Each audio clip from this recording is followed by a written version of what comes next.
Hi everyone, कैसे हो आप सभी लोग। आई होप आप लोग अच्छे होंगे। मैं हूं राहुल जेसवाल एंड स्वागत करता हूं आप सभी का एक बार फिर हमारे यूट्यूब चैनल JR ट्यूटोरियल्स में। फ्रेंड्स, आज अगेन आपके सामने एक मोस्ट इंपॉर्टेंट साइंस का लेक्चर वीडियो लेकर आ गया हूं दोस्तों, जिसमें हम पढ़ने वाले हमारे 10th स्टैंडर्ड के लिए साइंस 1 सब्जेक्ट का जो हमारा चैप्टर हमने शुरुआत किया था दोस्तों, जिसका नाम है refraction of light, chapter number 6। आज हम इसका लेक्चर नंबर 2 लेकर आ गए हैं आपके लिए, जो कि अगेन एक बहुत ही ज्यादा इंपॉर्टेंट लेक्चर वीडियो होने वाला है। तो दोस्तों, आपको याद होगा कि इसके पहले हमने शुरुआत किया था लेक्चर नंबर 1 की, और उसमें हमने डिस्कस किया था कि क्या होता है रिफ्रैक्शन ऑफ लाइट, इसके कौन कौन से लॉस होते हैं, लॉस ऑफ रिफ्रैक्शन देखे थे, उसके बहुत सारे फॉर्मूलाज देखे थे एंड बहुत सारे कंसेप्ट हमने क्लियर किया था, समझने की कोशिश की थी। तो आज उसी को बढ़ाते हुए आज हमारा सेकंड लेक्चर पढ़ना है दोस्तों, जिसमें सबसे पहला हमारा टॉपिक है ट्विंकलिंग ऑफ स्टार्स। यानी कि जो स्टार्स होते हैं वो आसमान में हमें चमकते हुए दिखाई देते हैं। तो ये जो चमकते हुए दिखाई देते हैं ना, इसके पीछे भी एक रीजन होता है एंड वो रीजन का नाम है रिफ्रैक्शन। यानी कि लाइट के रिफ्रैक्शन की वजह से एक तरीके से हमें वो स्टार जो है चमकते हुए दिखाई देते हैं, और उसके पोजीशन एग्जैक्टली भी वैसे नहीं होते जिस प्रकार हम आसमान की तरफ जब देखते हैं तो हमें स्टार दिखाई देता है दोस्तों, ठीक है। लेकिन वो स्टार अपने पोजीशन में नहीं रहते, उनका पोजीशन कहीं और रहता है, लेकिन बिकॉज ऑफ रिफ्रैक्शन हमको लगता है कि स्टार यहां पे है। तो ये चीज आपको डिफरेंस जो है वो क्यों होता है यहां पे हम समझाने की कोशिश करेंगे। तो सबसे पहले एक सवाल है दोस्तों कि have you ever seen a mirage which is an illusion of the appearance of water on a hot road or in a desert। जब भी हम लोग कोई डेजर्ट की बात करते हैं, आपने ये मूवीज में एंड कार्टून्स में देखा होगा कि कोई अगर डेजर्ट होता है, वहां पे हम लोग को एक छलावा होता है। मिराज मतलब क्या होता है? एक छलावा। एक तरीके से हमको लगता है कि ये पूरा डेजर्ट है, लेकिन हम लोग को कभी कभी ऐसा लगता है कि यार वहां पे एक तालाब है, यहाँ पे पानी है, तो हम लोग को ऐसा महसूस होता है। तो वो चीज क्या होता है? इल्यूजन होता है हमारा, यानी कि हमारी सोच होती है, एक तरीके से हमारा मिराज होता है, ठीक है। तो वो क्यों होता है? It is also because of A refraction. तो ये क्यों होता है नॉर्मली? एक चीज समझने वाली बात यह है कि जो हमारा लोकल एटमॉस्फेयर होता है, इसके अंदर कंडीशंस की अगर बात करें, ये हमारे रिफ्रैक्शन ऑफ लाइट को ना अलग अलग तरीके से ना इफेक्ट करता है। आई मीन टू से इफेक्ट करता है। क्यों इफेक्ट करता है? क्योंकि नॉर्मली अगर हम लोग एग्जांपल कंसीडर की करें, जो हमने देखा अभी अभी कि जो हवा था, the air near the hot road और डेजर्ट सरफेस इज हॉट। यानी कि जब भी कोई हम लोग डेजर्ट के आसपास रहेंगे या फिर कोई ऐसे रोड के आसपास रहेंगे जहां पे जो हवाएं होती है क्या होगी? बहुत ज्यादा हॉट होगी, क्योंकि ऑब्वियसली गर्म होता है वो चीज का।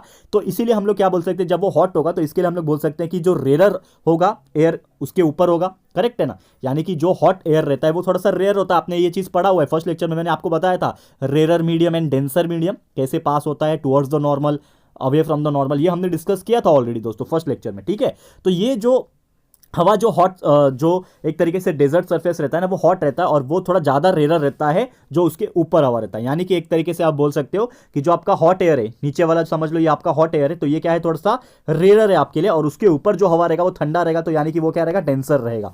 तो सिंपल सी बात है, अगर कोई भी चीज़ डेंसर से रेयर में जाती है तो वो क्या होता है? बेंड्स टुवर्ड्स द नॉर्मल होता है। ये हम लोग आगे आपको बताएंगे। लेकिन एक समझने वाली बात यह है कि जो रिफ्रैक्टिव इंडेक्स होता है ना एयर का, वो धीरे धीरे इंक्रीज होने लगता है जब भी हम लोग कोई भी इंक्रीज हाइट के ऊपर जाते हैं। जैसे जैसे हम लोग ऊपर की तरफ जाएंगे, तो ये फंडा आपको याद रखना है क्या, कि जैसे जैसे हम लोग अपनी हाइट को इंक्रीज करेंगे, हम लोग थोड़ा ऊपर जाएंगे हवा से, तो हमारा जो रिफ्रैक्टिव इंडेक्स हवा का जो होता है, और रिफ्रैक्टिव इंडेक्स क्या होता है ये हमने डिस्कस किया था फर्स्ट लेक्चर में, तो जरूर से जाके देख लेना फर्स्ट लेक्चर, आपको बहुत सारी चीज़ें क्लियर हो जाएगी।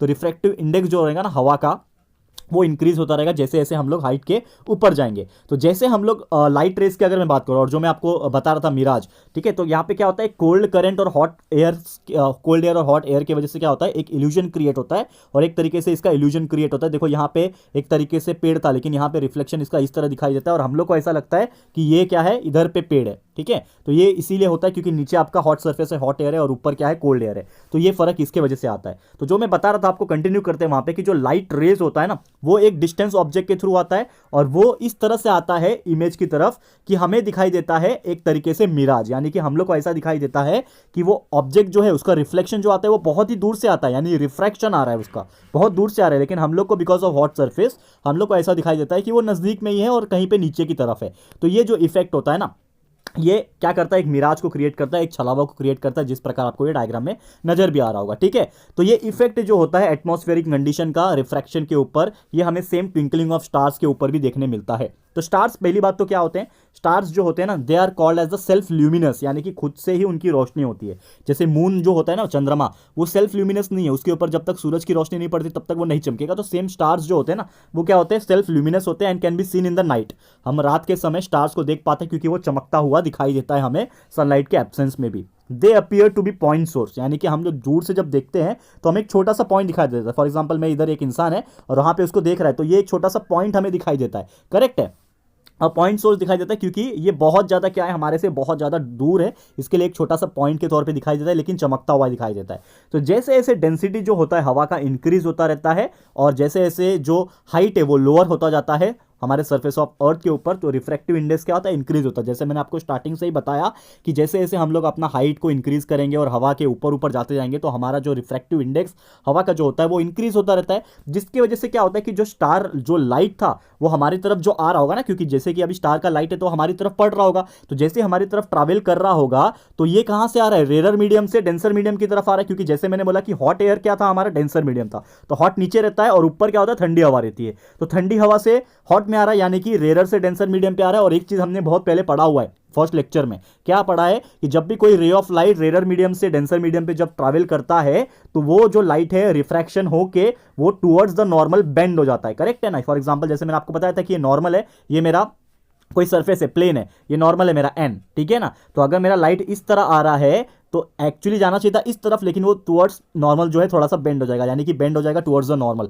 तो हमें उसका डायरेक्शन चेंज होते हुए दिखाई देगा। तो सेम उसी प्रकार जो स्टार लाइट होता है वो बहुत ज़्यादा स्पीड से ट्रैवल करता है और रेयर मीडियम से डेंसर मीडियम में आता जा रहा है, दैट्स वाई वो कॉन्स्टेंटली नॉर्मल की तरफ बेंड होता हुआ दिखाई देता है, जिसके वजह से this makes the star appear to be the higher in the sky, यानी कि हमें जो है और दूर दिखाई देता है और बहुत ज़्यादा हाई दिखाई देता है स्काई में as compare to its actual position. तो जैसे कि कोई इंसान यहां से देख रहा है तो एक्चुअल पोजीशन क्या है इसका, स्टार का, आप देखोगे तो इस तरफ है, ठीक है ना। बट यहां पे आपको अपेरेंट पोजीशन जो दिखाई देगा वो इस तरफ से दिखाई देगा, यानी कि आपको एक्चुअल में इधर देखना था, लेकिन बिकॉज ऑफ रिफ्रैक्शन आपको स्टार जो है इस तरफ दिखाई दे रहा है, यानी कि थोड़ा और हायर और दूर दिखाई दे रहा है, ठीक है। तो ये सब क्यों हुआ, because of the increasing refractive index, जो कि हमारे रेयर मीडियम से डेंसर मीडियम पे लाइट ट्रैवल करता है, तो इस तरह दिखाई देता है। तो ये जो अपेरेंट पोजीशन जो आपने देखा अभी अभी, तो ये जो अपेरेंट पोजीशन है स्टार का वो चेंज होता रहता है, जैसे जैसे हवा का जो प्रेशर है, हवा का जो रिफ्रैक्टिव इंडेक्स है वो चेंज होता रहेगा, उसी प्रकार हमारा जो स्टार का पोजीशन जो हमें को दिखाई दे रहा था हमारे अर्थ सरफेस से,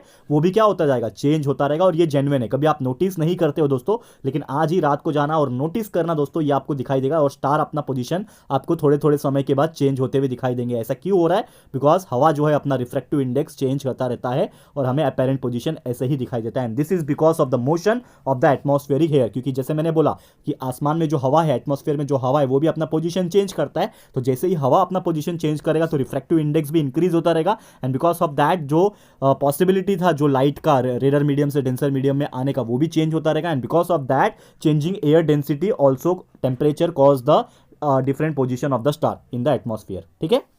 उम्मीद करता हूं कि ये चीज आपको समझ में आ गया होगा। एंड बिकॉज ऑफ दिस जो रिफ्रैक्टिव इंडेक्स होता है ना हवा का, वो भी कंटिन्यूसली चेंज होता रहता है। एंड बिकॉज ऑफ दिस जो पोजीशन है वो भी चेंज होता रहेगा, ब्राइटनेस जो रहेगा स्टार का वो भी कंटिन्यूसली चेंज होता रहेगा। कभी आप वही स्टार को देखो थोड़ा सा धुंधला दिखाई देगा, वही स्टार को कभी बाद में देखो आपको बहुत ज्यादा ब्राइट दिखाई देगा। तो ऐसा क्यों होता है, क्योंकि उसका पोजीशन जब चेंज हो रहा है, हवा का रिफ्रैक्टिव इंडेक्स भी चेंज हो रहा है, तो हमें जो स्टार दिखने का जो कैपेबिलिटी थी और वो भी दिखाई देगी, अलग अलग दिखाई देगी। तो कभी ब्राइट दिखाई देगा, कभी हल्का दिखाई देगा, कभी एकदम चमकीला दिखाई देगा। तो इसी चीज को तो क्या बोलते हैं दोस्तों, ट्विंकलिंग ऑफ स्टार्स, इसी चीज को हम लोग बोलते हैं ट्विंकलिंग ऑफ स्टार्स। तो उम्मीद करता हूं कि ये चीज आपको समझ में आ गया होगा। तो we do not see twinkling of planets, stars का तो हम ट्विंकलिंग देख पाते हैं, जो भी रीजन हमने आपको बता दिया उसी से, लेकिन प्लैनेट्स में ऐसा नहीं होता है, क्योंकि प्लैनेट जो होते हैं ना ये बहुत ज्यादा हमारे से क्लोजर होते हैं ना as compare to stars.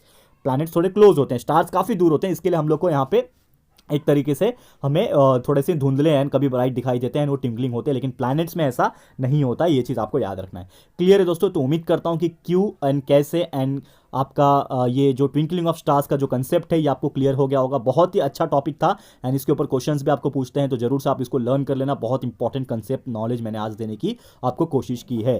Clear है दोस्तों। तो उम्मीद करता हूं कि ये चीज़ आपको क्लियर हो गया होगा। नेक्स्ट चलते हैं हमारा अगला टॉपिक, जिसका नाम है दोस्तों डिस्पर्शन ऑफ लाइट। तो डिस्पर्शन ऑफ लाइट की अगर मैं बात करूं, नाम से ही पता चल जाएगा, लाइट का डिस्पर्स होना यानी कि लाइट का फैलना। तो एक प्रॉपर्टी होती है दोस्तों यहाँ पे कि जो डेफिनेशन क्या बोलता है हमारा, the process of separation of light into its component colour.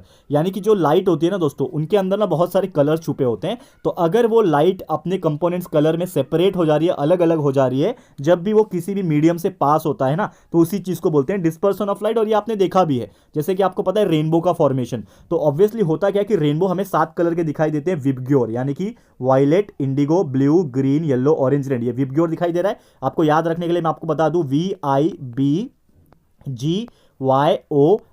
ये आपको इतने याद रखने हैं, 7 कलर होते हैं। याद रखने का फंडा, एक शॉर्टकट बता रहा हूँ। सबसे पहले विबग्योर आपको याद रखना है, VIBGYOR, V for violet, I for indigo, B for blue, green, yellow, orange and red. तो इसी सीक्वेंस से होता है हमेशा। पहले वायलेट होता है, फिर इंडिगो होता है, जैसे कि आप डायग्राम में भी देख पा रहे हो, ब्लू होता है, ग्रीन, येलो, ऑरेंज, रेड होता है। तो इसी प्रकार यहाँ पे ग्रो होता है। तो जैसे ही होता है हमारे बूंद, जो बारिश के टाइम पे ही रेनबो दिखाई देता है, तो जब भी आपका सनलाइट जो होता है ना, तो सनलाइट जब भी कोई बूंद के ऊपर टकराता है तो वो 7 कलर में स्कैटर हो जाता है और डिस्पर्स हो जाता है, जिस प्रकार यहाँ पे दिखाया। और इसको आपको अगर एक्सपेरिमेंट करना है तो एक ग्लास का प्रिज्म आता है, ट्राइंगुलर शेप में ना एक ग्लास आता है कांच का बना हुआ, और उसमें से अगर कोई भी व्हाइट लाइट, एक टॉर्च ले लो, कुछ भी ले लो, उसमें से पास कर दो, तो आपको ना ऐसे 7 कलर उसमें से निकलते हुए दिखाई देंगे, यानी कि रेनबो बनता हुआ दिखाई देगा। तो ये आप एक्सपेरिमेंट कर सकते हो। तो वही चीज यहाँ पे भी बोला है कि when white light is incident on the prism, यानी कि कोई भी प्रिज्म के ऊपर आप व्हाइट लाइट, यानी कि सनलाइट ले लो, व्हाइट लाइट ले लो, जब उसके ऊपर पास करोगे तो डिफरेंट डिफरेंट कलर्स जो है अपने अपने एंगल पे बेंड होना शुरू करेंगे, डिफरेंट एंगल्स पे, और 7 कलर्स का निर्माण हो जाएगा। ठीक है ना, 7 कलर जो विबग्योर है आपका फॉर्मेशन मिल जाएगा। और रेड जो होता है सबसे कम बेंड होता है, इसके लिए आपको टॉप पे रेड दिखाई देता है, और वायलेट जो है सबसे ज्यादा बेंड होता है, इसके लिए सबसे नीचे आपको दिखाई देता है। क्लियर है दोस्तों? तो यही था हमारा डिस्पर्शन ऑफ लाइट का फंडा, एंड बहुत ही इजी टॉपिक था।